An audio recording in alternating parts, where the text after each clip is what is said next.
ধরা খেলেন শাকিব খান। এই কথাটি শোনার পরে অনেকে হয়তোবা খুশি হয়ে যেতে পারেন, আবার অনেকে মনক্ষুণ্ণ হতে পারেন।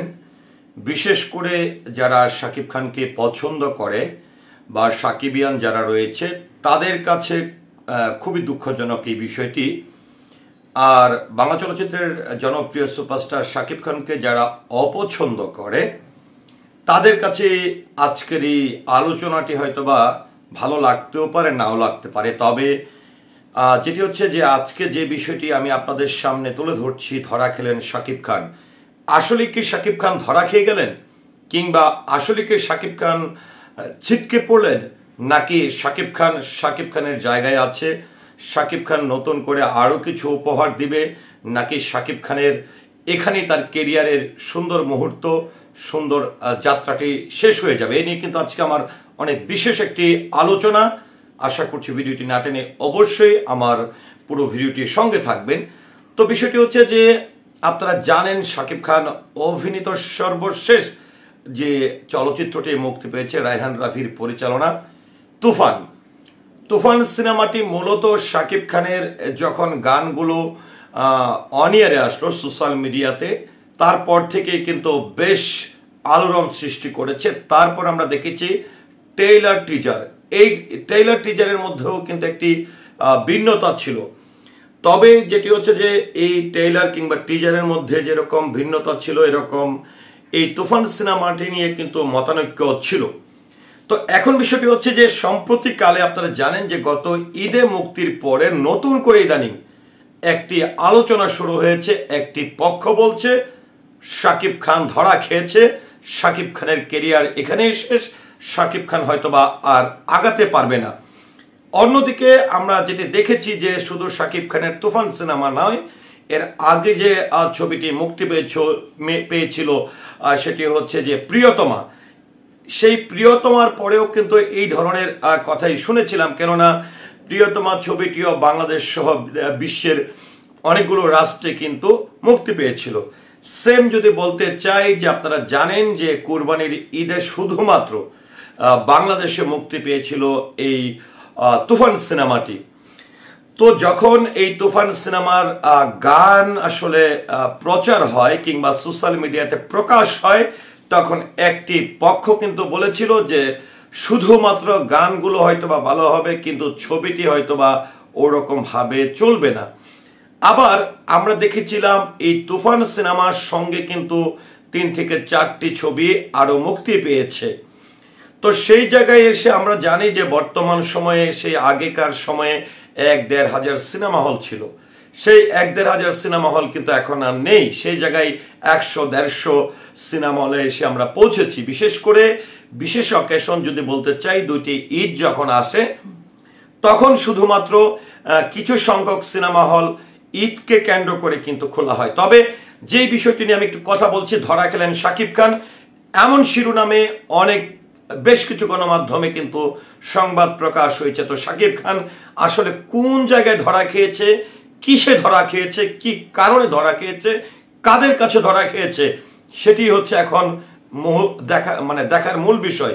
সেটি হচ্ছে যে আমরা জানি যে শাকিব খানের এই ছবিটি যখন বাংলাদেশে মুক্তি পেয়েছে, সিঙ্গেল হলের পাশাপাশি সিনেপ্লেক্সে বিশেষ করে বেশ আলোড়ন সৃষ্টি করেছে। এবং আমার দেখা মতে যে অনলাইনের যে হিসেব মতে যেটি আমি দেখেছিলাম যে ঈদের প্রথম দিন সেল ছিল সিনেপ্লেক্সে 27 লক্ষ টাকা।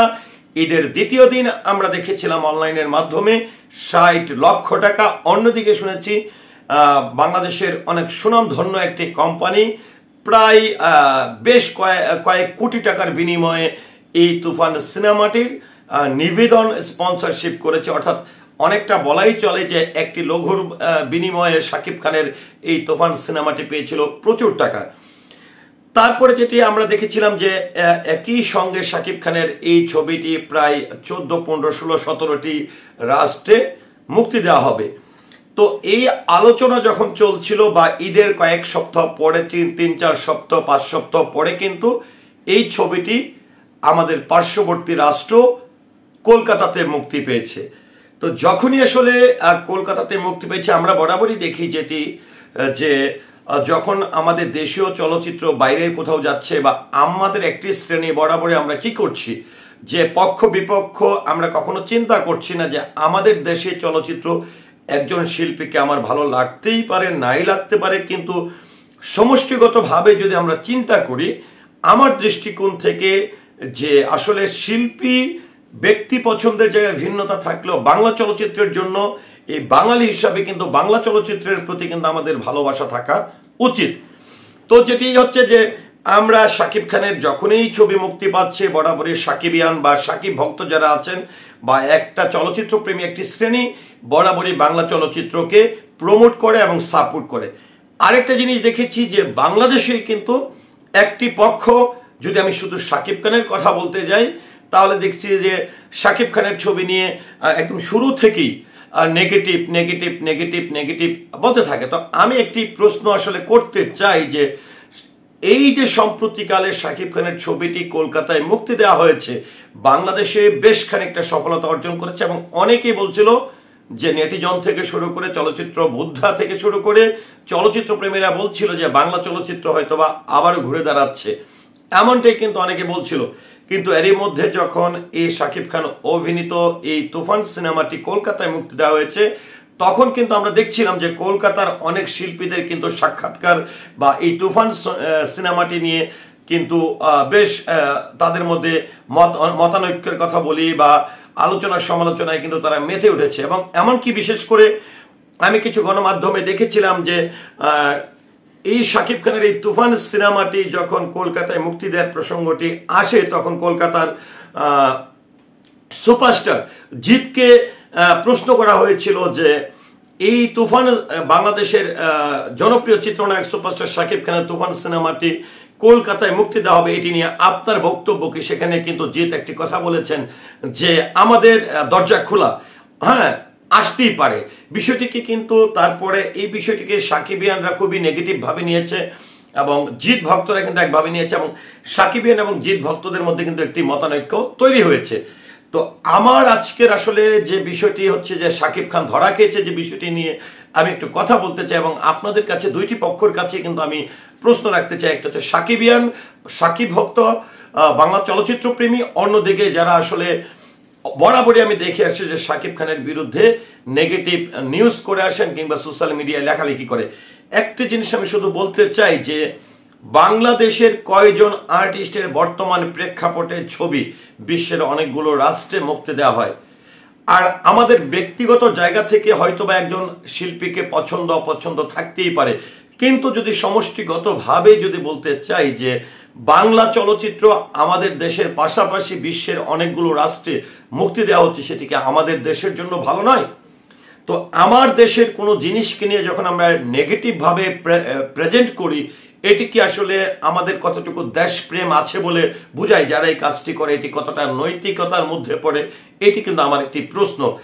আরেকটা জিনিস হচ্ছে যে আমি মনে করি যে বিশ্বের বিভিন্ন বাজারে যখন বাংলা চলচ্চিত্র চলে তখন একটি শিল্পীর উপরে শুধু প্রভাব পড়ে না, সেটি সমষ্টিগতভাবে দেশীয় চলচ্চিত্র যেহেতু বাংলা চলচ্চিত্র সেটি কিন্তু আমাদের সমষ্টিগতভাবে দেশকেও কিন্তু রিপ্রেজেন্ট করে এবং দেশের উপরে কিন্তু প্রভাব পড়ে।